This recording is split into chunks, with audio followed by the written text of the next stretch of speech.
Dua pelaku berinisial RS dan NU tertangkap basah saat menjamret uang tunai senilai 300 juta rupiah dari dalam mobil Toyota Rush seorang wanita di depan bengkel Final Gear, Jalan Parung Ciputat, Bojongsari, Kota Depok, Kamis, 10 Juli 2025, pukul 11.41 waktu Indonesia Barat.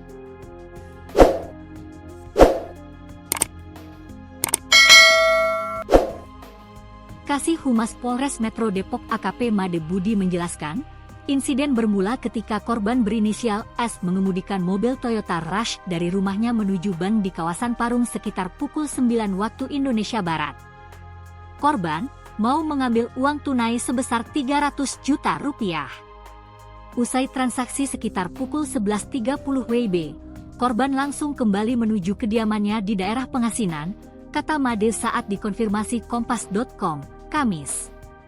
Di tengah perjalanan pulang, seorang pengendara motor menghampiri mobil korban dan memberitahu bahwa ban kendaraannya bocor. Mendengar informasi itu, korban menepi dan berhenti di depan bengkel, yang juga menjadi lokasi kejadian.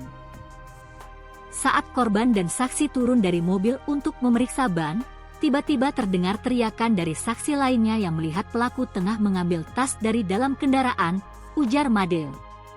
Teriakan tersebut mengundang perhatian warga sekitar, yang kemudian membantu meringkus kedua pelaku di lokasi kejadian. Saat kejadian, sebagian uang tunai milik korban sempat berhamburan di jalan. Namun, polisi bersama warga berhasil mengamankan uang sebesar Rp138.300.000. Sementara itu, kerugian korban masih cukup besar yakni mencapai Rp161.700.000, imbuhnya. Saat ini, polisi masih mengidentifikasi terduga pelaku lain yang diduga kabur dengan sepeda motor, serta menelusuri sisa uang korban yang belum ditemukan. Masih ditelusuri, uang sisanya dibawa kabur pelaku lainnya atau dibawa warga, lanjutnya. Kedua pelaku kini tengah diproses secara hukum. Keduanya dijerat dengan pasal 363 Kitab Undang-Undang Hukum Pidana, KUHP, tentang pencurian dengan pemberatan.